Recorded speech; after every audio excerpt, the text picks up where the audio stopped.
Shall we start? We'll start. Let's start. Hello and welcome back to the Red Bar channel. We're speaking to you from Shanghai in China.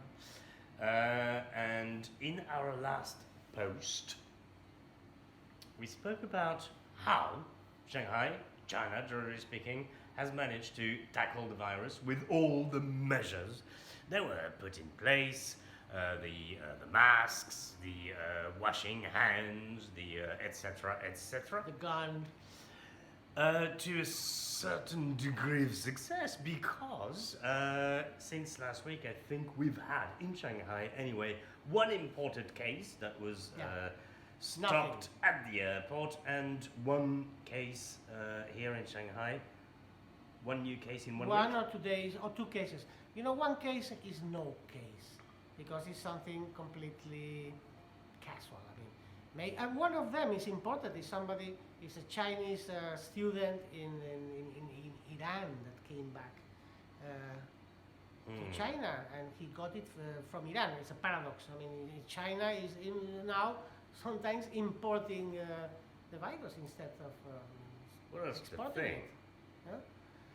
So we're very much behind the virus here. We're very confident that we've tackled it and we've managed it well with the measures that were taken in place. But in our last conversation, there is one aspect of tackling the virus, which is the human aspect. Very important. I remember we were talking about the city, the emptiness of Shanghai, the feeling of moving in this world in which you don't see people, you don't see cars, where you feel like a child in a Gothic cathedral. You know, when you're a child, everything looks huge. So, wow! Now, when we go to downtown, or we went to downtown when the peak of the crisis, the skyscraper look much bigger. And Well, because everything empty, you don't have anything to compare. Around the 10th of February certainly was extremely impressive. Very impressive. With the capitalist temples of the Shanghai towers. Yeah. And no one in the streets, no one in the trains, no one on the roads. No one and nothing. Because no people, no cars, no motorbikes, a few buses, they stay and moving. Yeah, A ghost. gloomy. Ghost and town. Yeah, ghost town, and giving you the feeling that something is like science fiction living in a movie. The only thing that was missing was some strange apocalyptic music coming from the clouds or from the sky. But it was not. Totally. Yeah. I mean, but yeah. This is means that the city was not empty at all, but packed of people. And the city, yes. But they were Was packed. at home. They were at home. They were not in the streets. I mean, this is not a real situation. You see, the emptiness of the street is in proportion with the fillingness of the apartments, houses, and villas where people live. The human factor. How do you face? For example, in my case, I feel extreme solitude, loneliness, because I'm living alone and I don't have any possibility of doing any social life. But in other cases, it's the opposite. It's the whole family, Chinese people, family, trapped in a small apartment. What it feels is that the people here, again, we are speaking about Shanghai. There's been Shanghai. pockets of gigantic drama. Wuhan was one of them. But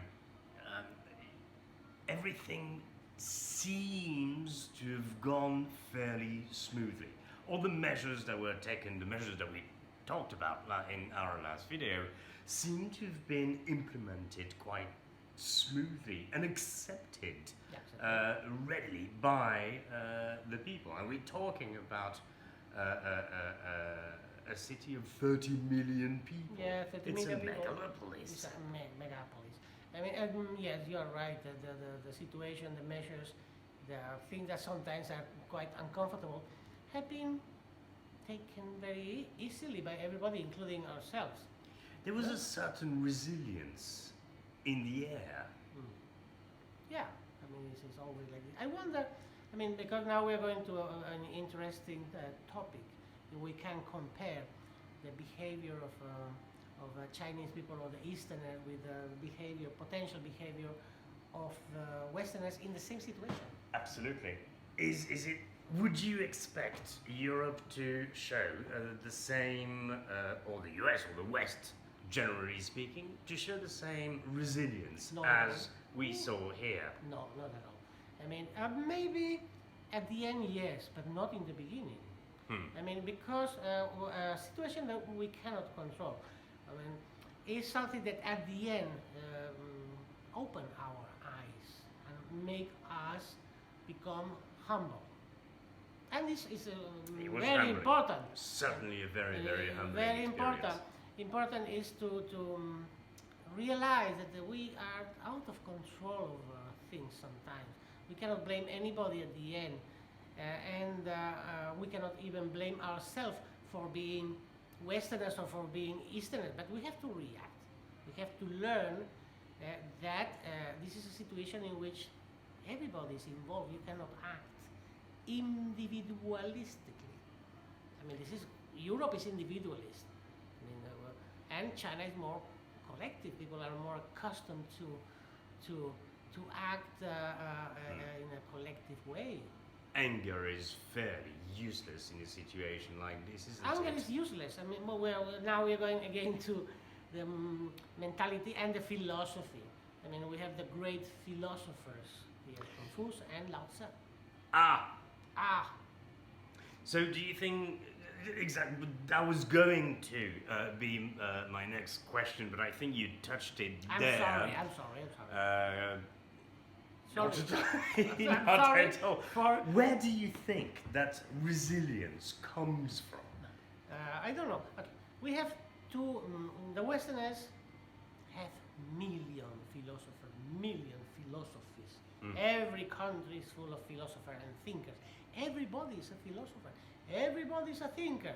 In China we have many philosophers, but there are two, Essentially. And they are? Confucius, Which is the latest one. and Lao Tzu. And Lao Tzu, Lao Tzu. who lived a little bit before Confucius. And here we live in, like a conversation between the two philosophers, because sometimes they are very different in the way they think.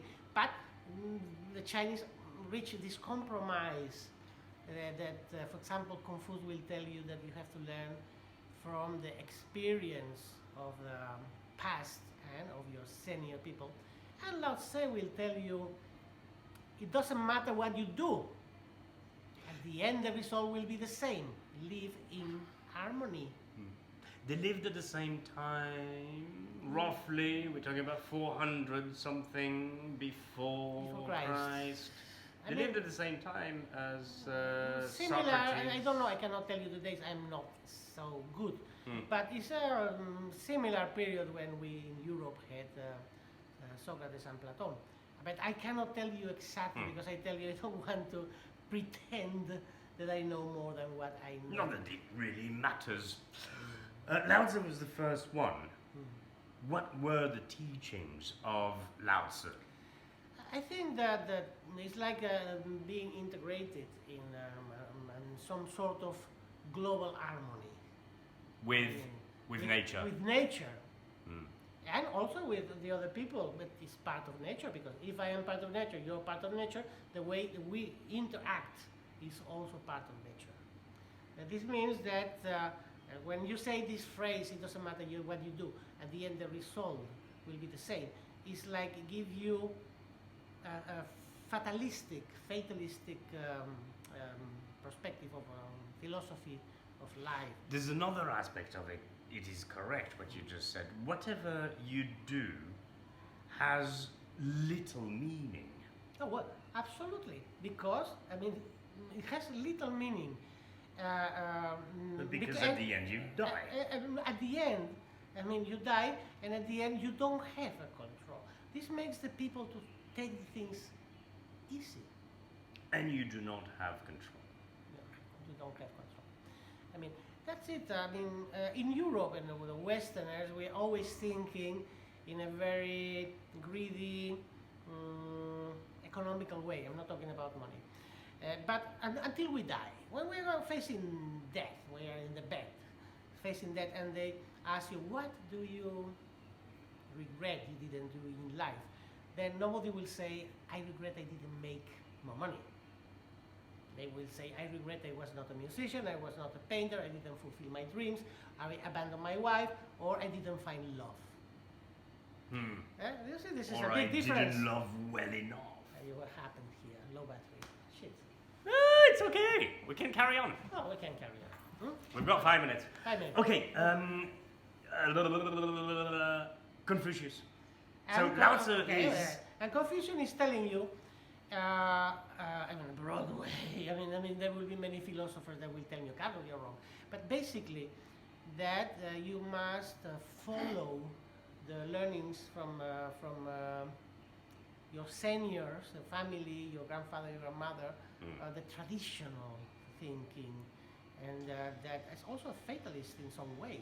I mean, traditions are built with a time, and you have to follow them. You don't have to question them.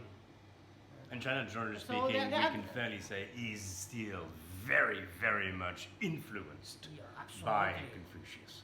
Very much. I mean, they are accustomed to follow the rules because they trust very often who is ruling. I mean, in the case of the family, they follow tradition because they know that papa, mama, grandfather, they had more experience than you. And then they act consequently, accordingly to that thinking that is very useful. And that creates a situation whereby people are a lot more likely or they see authority a lot more kindly than Westerners. Yeah, Westerners, I mean, it's everything is the Westerners. I mean, if you compare music, Western music with Chinese music, the Chinese music, the flute, I mean, doing these beautiful noises that is built maybe to bring peace to the people who is making it, not to make money to satisfy the other. And then you have Beethoven that is just the opposite. I mean, you have an orchestra of 200 master and a chorus. I mean, and there's a lot of noise and everything complicated. Here is simple, and we are complicated. We have million philosophers. They have basically two philosophies or philosophical school. So that is a big difference, which means we have too many options. I mean, we think too much. We're going to have to conclude here because we've only got 2 minutes We will left. come back to go on about this. And this, I think, can help the people to adapt to a situation in which to act as a group, as a bloc, and to be solidary. I mean, it's really important. It's not just a word. I mean, to act like to fight. I mean, the enemy is only one. It's not you and me. No, the enemy is the virus. Conclusion. Conclusion. We are coming back soon to talk more about. Conclusion first. I think the Westerners would do well to become a little bit, in this case, in an Easterner way. Which means take it easy. Breathe, but, I mean, accept the situation and act firmly. I mean, fight against this because as soon as we will get rid of it, we will be able to come back to Florence or to Madrid and Barcelona or Paris. Paris. Where? Paris. I love Paris every morning. All right. Every morning. My conclusion would be this. one of the reasons why, to go back to the crisis that is at hand at the moment, one of the reasons why China was so successful at putting it behind and managing it has to do also with the culture here. And the culture in one word is, you talked about Lao Tzu and the aspect to nature and whatever you do, yes, whatever you do doesn't really matter. The end result will be the same, and that has to do also with Confucianism, whereby there is a certain ability to accept what the higher authorities tell you to do, and that for the collective better good. Yeah. And that will be my conclusion, in times of crisis like we're seeing right now, collectivism goes a long way. It helps a lot to act all together and stop thinking in me. That's In true. Chinese is wo. The first word a child learns in Europe is mine. No, Huh? not sure about that. Not But on sure. that case, we need to go. Bye bye. Bye bye.